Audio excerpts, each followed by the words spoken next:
America Iran के बीच जारी जंग से दुनिया परेशान होने लगी है। हॉर्मूज के बंद होने से इसका असर तेल कीमतों पर पड़ रहा है।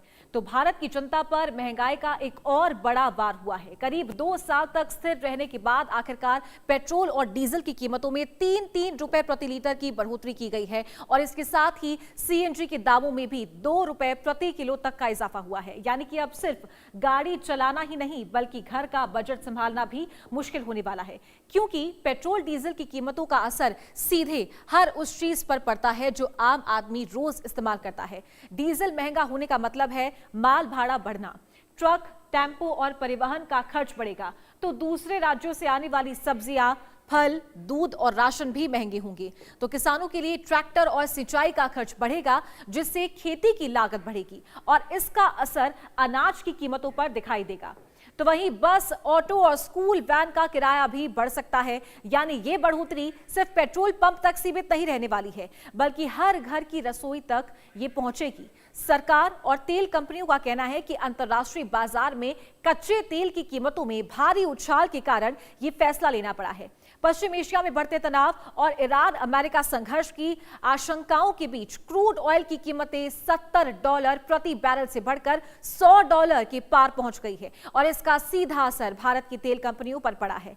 इंडियन ऑयल, भारत पेट्रोलियम और हिंदुस्तान पेट्रोलियम जैसी कंपनियां लगातार घाटे में चल रही हैं। पेट्रोलियम मंत्रालय के अनुसार इन कंपनियों को हर महीने करीब 30,000 करोड़ का नुकसान हो रहा था और अभी भी पेट्रोल डीजल पर 25 रुपए से 30 रुपए प्रति लीटर तक घाटा बना हुआ है। हालांकि विपक्ष सरकार पर सवाल उठा रहा है कि जब चुनाव से पहले मार्च 2024 में 2 रुपए प्रति लीटर की राहत दी गई थी, तो अब जनता पर महंगाई का बोझ क्यों डाला जा रहा है। तो वहीं एक्सपर्ट्स का मानना है कि ये बढ़ोतरी अभी पर्याप्त नहीं है और यदि कच्चे तेल की कीमतें ऐसे ही बढ़ती रहीं तो आने वाले दिनों में पेट्रोल डीजल और महंगे हो सकते हैं। पर सरकार का दावा है कि अब तक भारत ने पड़ोसी देशों की तुलना में जनता को राहत दी थी, जबकि पाकिस्तान, नेपाल और श्रीलंका जैसे देशों में पहले ही 15 से 20% तक कीमतें बढ़ चुकी हैं। लेकिन अब भारत में महंगाई की मार दिखने लगी है और ऐसे में सबसे बड़ा सवाल यही है कि क्या ये सिर्फ शुरुआत है और क्या आने वाले दिनों में आम आदमी की जेब पर बोझ और ज्यादा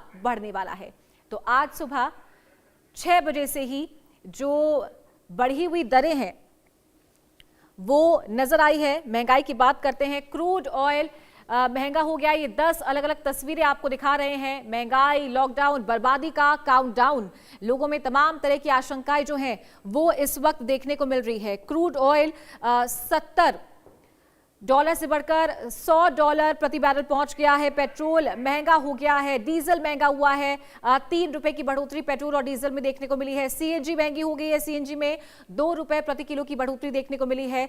चीनी निर्यात पर रोक लगा दी है क्योंकि चीनी के दाम भी दिन प्रतिदिन बढ़ते जा रहे हैं। तो वहीं दूध महंगा हो गया है। अमूल और मदर डेयरी ने भी अपने जो दाम है उसे बढ़ा दिए हैं और साथ ही कैब महंगी होने लगी है क्योंकि पेट्रोल डीजल पर जो इम्पैक्ट पड़ रहा है वो उसकी वजह से जो कैब्स हैं वो महंगी होने लगी है। और युद्ध का असर, ये तमाम जो तस्वीरें देख रहे हैं आप, वो सिर्फ इस वजह से क्योंकि वैश्विक संकट जो है, वैश्विक स्तर पर जो हालात हैं, यानी कि जो युद्ध का असर है उसकी वजह से ये तमाम हालात बने हुए हैं।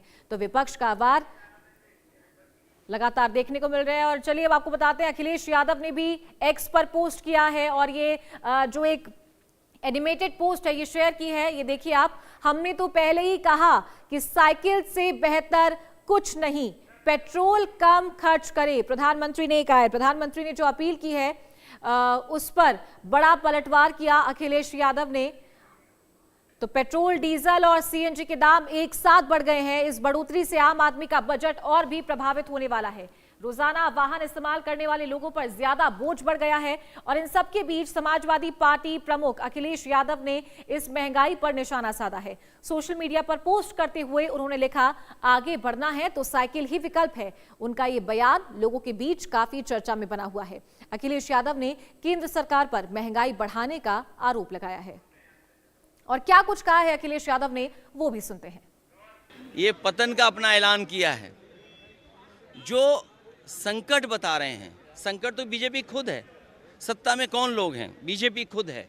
जो लोग अपनी अर्थव्यवस्था का दावा करते थे कि हम दुनिया में ये अर्थव्यवस्था बन गए, तो आज अर्थव्यवस्था क्यों गड़बड़ा गई? क्यों अर्थव्यवस्था पटरी से उतर गई, क्यों अर्थव्यवस्था लड़खड़ा गई है। और फिर किसान की आय दोगुनी होना, प्रति व्यक्ति आय कितनी बताते थे। यहाँ पेट्रोल डीजल के दामों में बढ़ोतरी